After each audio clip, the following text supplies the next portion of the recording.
encore plus jamais échouer. Amen. Amen. Alors, le message de la réconciliation, il y avait plusieurs manières de l'annoncer. Dans Actes chapitre 3, nous voyons Jean et Pierre en train de partir au moment de la prière dans les temples.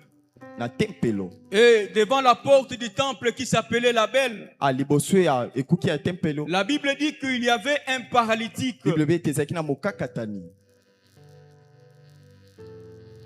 Ce paralytique avait développé une habitude que chaque soir, chaque moment de culte, on vient le déposer devant la porte. Mais il n'entrait pas pour prier avec les autres. Son état l'empêchait de ne pas voir ce que les autres voient. De ne pas expérimenter ce que les autres expérimentent. Et il était appelé à se limiter à la porte. Bien-aimés dans le Seigneur, il y a certaines situations qui nous limitent des fois. Nous voyons nos voisins expérimenter certaines choses. Mais pour nous, c'est impossible. Parce que nous sommes appelés à s'arrêter à la porte. Comme ces paralytiques. Mais écoutez, Pierre et Jean, après avoir rencontré Jésus, après avoir écouté ce que Jésus disait, que tout pouvoir m'a été donné. Je vous envoie, allez. Voici, je suis avec vous jusqu'à la fin du monde. Il savait que cette fois-là, il n'avait pas Jésus comme d'habitude. Mais il avait un Jésus qui a reçu le tout pouvoir sur lui.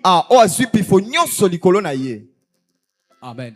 Amen. Alléluia. Amen. Alléluia. Amen. C'est pourquoi j'ai senti une sorte d'assurance dans les paroles de Pierre. Pierre lui dit que voilà, je n'ai ni or ni argent à te donner. Mais ce que j'ai, je te le donne. Je me suis posé la question, mais Pierre avait quoi?